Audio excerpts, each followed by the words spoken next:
ওকে। আজকে ত্রিপুরা পশ্চিম লোকসভা কেন্দ্রে যে 168টি বুথে পুনর্ভোট হয়েছে তা সুষ্ঠু এবং অবাধ পরিবেশে হয়েছে তা বলা যাবে না। বিজেপির গণতন্ত্র বিরোধী দুর্বৃত্তপনা এটা অব্যাহত ছিল। গত 11 এপ্রিল যে নির্লজ্জভাবে এরা রিগিং করে ত্রিপুরাকে কলঙ্কিত করেছে, সারা দেশে এরা বিকৃত হয়েছে, তারপরও তার থেকে তারা কোনো শিক্ষা নেয়নি।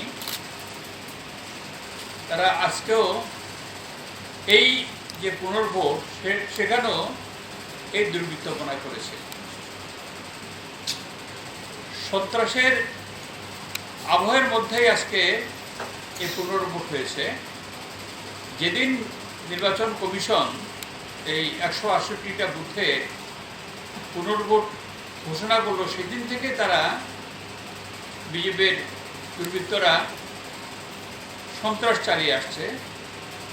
এরা ভোটারদের, বিশেষ করে যারা বামফ্রন্ট সমর্থক ভোটার, তাদের বাড়ি বাড়ি গিয়ে হুমকি ভয়ভীতি প্রদর্শন করে বলেছে যে ভোট দিতে যাওয়া যাবে না। গতকাল রাতেও একটা ব্যাপকভাবে ভয়ভীতি এবং হুমকি তারা দিয়েছে। এগুলো যখন যখন এই খবরগুলো আমাদের কাছে এসছে, সেটা নির্বাচন কর্তৃপক্ষ, রিটার্নিং অফিসার, সহকারী রিটার্নিং অফিসার, পুলিশ, তাদেরকে জানানো হয়েছে। কোনো কোনো জায়গাতে তারা গেছে, কিন্তু কোনো গ্রেপ্তার টেপ্তার এই সমস্ত কোনো খবর আমাদের কাছে নেই। আজ সকালে ভোট শুরু হওয়ার আগেই যথারীতি আমাদের পোলিং এজেন্টরা, আমাদের প্রার্থী পোলিং এজেন্টরা সব বুথে তারা যাওয়ার চেষ্টা করেছেন, কিন্তু বেশ কয়েকটা বুথে পোলিং এজেন্টদের এরা ঢুকতে দেয়নি। কয়েকটা ক্ষেত্রে পোলিং এজেন্টদের ওরা ভেতরে ঢোকার পরে বের করে দিয়েছে। এরপর যেটা হলো যে আসল যারা অংশীদার এই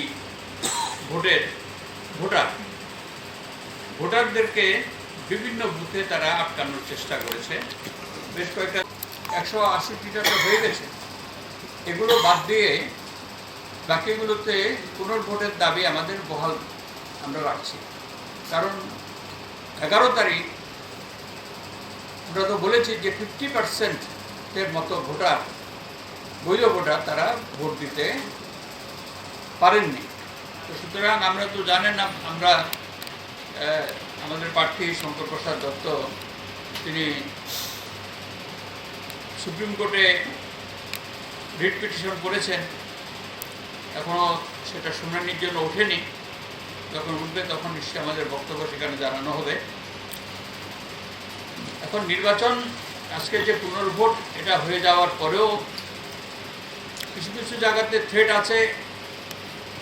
বিশেষ করে পোলিং এজেন্ট, তাদেরকে বলেছে অনেককে, আপনারা বাধা নিষেধ অগ্রাহ্য করে আপনারা এজেন্ট হতে গেলেন, এর পরিণাম ভালো হবে না।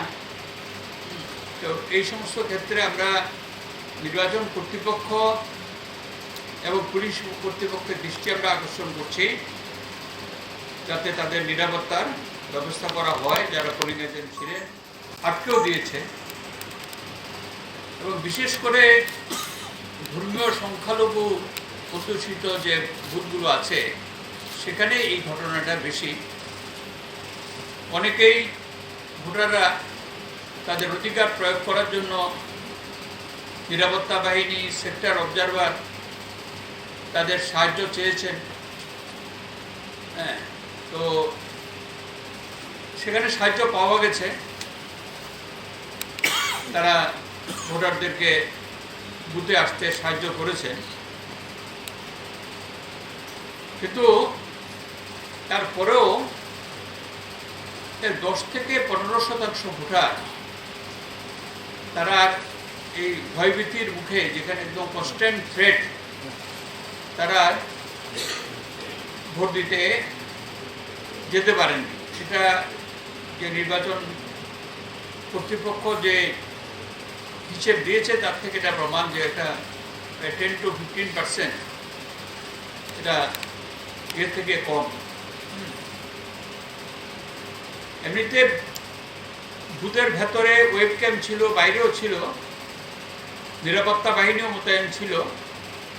তো নির্বাচন কর্তৃপক্ষ যদি বা নির্বাচন কমিশন এবং তার যে রাজ্যে নির্বাচন কমিশনের কর্তৃপক্ষ হিসেবে যারা কাজ করেন, তারা যদি আন্তরিকভাবে ভোটারদের সাংবিধানিক গণতান্ত্রিক অধিকার রক্ষায় সচেষ্ট হন, তবে সুষ্ঠু অবাধ ভোট করা যায়। এটা মোটামুটিভাবে আজকে সেটা দেখা গেছে। এই শাসক দল বিজেপির দুর্বৃত্তপনা, ভয়ভীতি, হুমকি উপেক্ষা করে আজকে যারা ভোট দিয়েছেন সে সমস্ত ভোটারদের আমরা অভিনন্দন জানাচ্ছি। হ্যাঁ, কিছু কিছু ছুটকাট ঘটনা তো হয়েছে আমাদেরও খয়েরপুরের দেবগ্রামে। সেখানে একজন আমাদের কর্মীকে মেরে হাসপাতালে পাঠিয়েছে। এরকম আরও কিছু কিছু ঘটনা আছে। কিছু জায়গাতে, একটা দুটো জায়গাতে পটকা টটকা ফাটিয়েছে। এটা ওদিকে দুর্গানগরের দিকে, তারপর যেটা নছড়ে, তাতে কিছু ভোটাররা কিছু সন্তুষ্ট হয়েছে। এই মোটামুটি আমার ছুটিটা বাদ দিয়ে আজকে যেটা হয়েছে এটা 168টা ক্যান্ডিডেট বুথে যে ভোট হয়েছে তাতেও কিন্তু অনিয়ম হয়েছে বলে অনিয়ম হয়েছে, কিন্তু মোটামুটিভাবে মানুষ ভোট দিতে পেরেছেন। ওই দিন যেটা করেছিল একেবারে বুথের ভেতর